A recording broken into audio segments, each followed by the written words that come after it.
Dark web की तो हज़ारों कहानियाँ आपने यूट्यूब पर देखी ही होंगी, लेकिन अगर मैं ये कहूँ कि डार्क वेब को बढ़ावा देने में सरकार का हाथ है तो आप क्या कहेंगे? अनजाने में ही सही, सरकार ने डार्क वेब पर सिल्क रोड को इस कदर बढ़ावा दिया कि इस चीज़ ने एक नया इतिहास रच दिया। तो दोस्तों, आज की वीडियो में जानेंगे कि सिल्क रोड क्या है, इसका इतिहास और इसकी प्रेजेंट वैल्यू।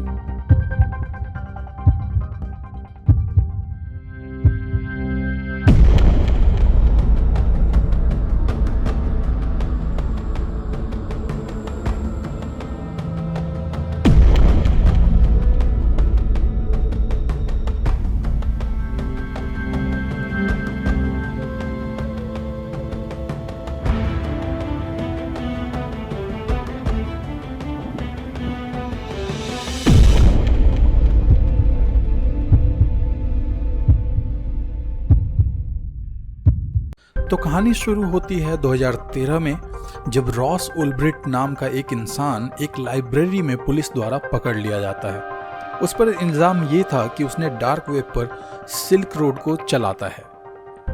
अब आप में से जिनको भी ये नहीं पता है कि सिल्क रोड क्या है, तो आज जान लो। सिल्क रोड बेसिकली एक ई-कॉमर्स प्लेटफॉर्म है, फ्लिपकार्ट और अमेजन के जैसा ही। बस फ़र्क इतना है कि आपको उस पर ड्रग्स और बाकी इल्लीगल दवाइयाँ मिलती थी। ध्यान देना, मैंने कहा कि मिलती थी, मिलती है नहीं। तो अब आप ये सोच रहे होंगे कि क्या मिलता है सिल्क रोड पर, like in the present time. Well, ये आपको आगे वीडियो में पता चलेगा। अब टॉपिक पर वापस आते हैं। तो जब उस उल्ब्रिट को गिरफ्तार कर लिया गया, तब पुलिस के पास इनफ एविडेंस नहीं था, जिसकी वजह से उसका केस खिंचता चला गया। आखिरकार पुलिस ने अपना दांव खेला और रॉस से सख्ती से पूछताछ की, जिसके बाद रॉस ने जो बात बताई, पुलिस वालों के होश ही उड़ गए। दरअसल रॉस ने एक मार्केट प्लेस बनाया था फ्लिपकार्ट और अमेजन के जैसा ही, जहां वो इल्लीगल दवाइयां और ड्रग्स बेचता था।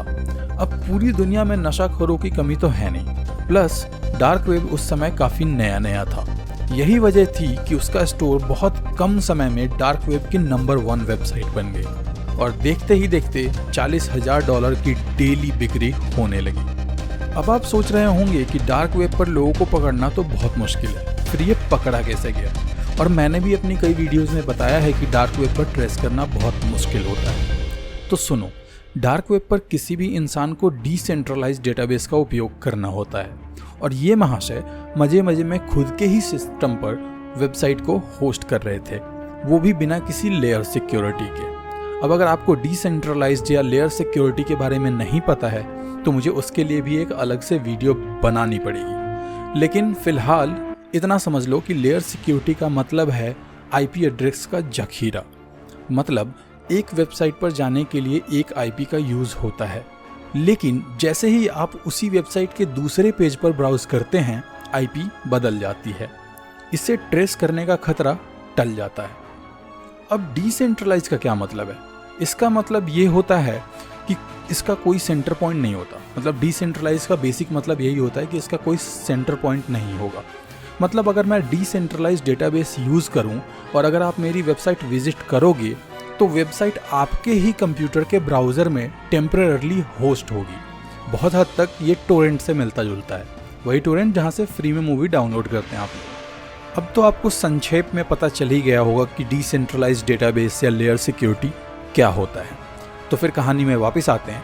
अब जब रॉस ने गुनाह कबूल कर लिया, तो गवर्नमेंट ने उनको 20 साल की सज़ा सुना दी, जबकि रॉस ये कहता रहा कि उसकी सज़ा को कम कर दिया जाए, क्योंकि अब वो ये काम आगे नहीं करेगा और जितने भी डॉलर्स का जुर्माना सरकार मांगेगी वो दे देगा। लेकिन सरकार ने उसकी बात ना सुनते हुए उसे 20 साल की सज़ा दे दी। बस फिर क्या था, सिल्क रोड के जो कस्टमर्स थे उनमें हंगामा मच गया, और यही वो समय था जब कई सारे सिल्क रोड वाली वेबसाइट डार्क वेब पर एक्टिव हुए, और इस बार बेहतर सिक्योरिटी के साथ। रॉस को सजा मिलने की खबर पूरी दुनिया में फैल गई। ये फैलाया किसने? मीडिया ने। मीडिया ने इनको इतना अटेंशन दे दिया, उसकी ज़रूरत इसको थी भी नहीं। और उस अटेंशन की वजह से जिन नशाखोरों को ये भी नहीं पता था कि इंटरनेट पर ड्रग्स मिलता है, अब वो भी सिल्क रोड पर जाकर नए लॉन्च हुए वेबसाइट से ड्रग्स खरीदने लगे। नतीजा ये हुआ कि अकेले अमेरिका की डेली सेल्स $40,000 से बढ़ के $1,00,000 हो गई और इंटरनेशनल डेली सेल्स $1,00,000 से बढ़कर $2,50,000 हो गई। अब यहीं से शुरू होता है सिल्क रोड का सुनहरा समय, क्योंकि सिल्क वेब को चलाने वाले लोगों ने इसको नेक्स्ट लेवल पे पहुंचाने का काम ऑलरेडी शुरू कर दिया था।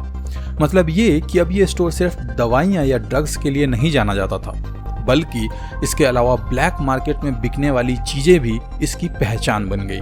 इसके साथ ही सरकार की डार्क वेब पर बने सिल्क रोड को बंद करने की कोशिश ने इसको लगभग 4 गुना बढ़ा दिया। मतलब ये कि सरकार चाहती थी कि ये बंद हो जाए, लेकिन ये जो न्यूज़ फैली इसकी वजह से और दूसरे वेबसाइट्स बन के तैयार हो गए और नशाखोरों को ये भी पता चल गया कि अब ये चीज़ें इंटरनेट पर मिलती है और आप डार्क वेब से जाके खरीद सकते हो। इतना ही नहीं, इन लोगों ने नेक्स्ट लेवल को पहुंचाने पे एक और काम किया। एक्चुअली डार्क वेब पर एक वेबसाइट है जिसका नाम है द हब, और ये समझ लो इंटरनेट का कोरा है। नॉर्मल गूगल पे जो आपको कोरा दिखता है उसी का एक एक्सटेंडेड वर्जन है जो ये डार्क वेब पे दिखता है। अब इस जगह पे लोग आके अपनी डिमांड्स बताते हैं और उसी डिमांड को ध्यान में रखते हुए ये सिल्क वेब को जो लोग चलाते हैं वो लोग चीज़ें अपने स्टोर पे बेचते हैं, और इस तरीके से सिल्क रोड पर प्रोडक्ट्स के नंबर अब बढ़ते ही जा रहे हैं और हर बार की तरह इस बार भी सरकार कुछ नहीं कर सकती। तो दोस्तों आज के लिए इतना ही। मुझे लगता है कि सिल्क रोड के बारे में इससे ज़्यादा इन्फॉर्मेशन ना तो इंटरनेट पे अवेलेबल है और ना ही कोई किसी से शेयर करता है।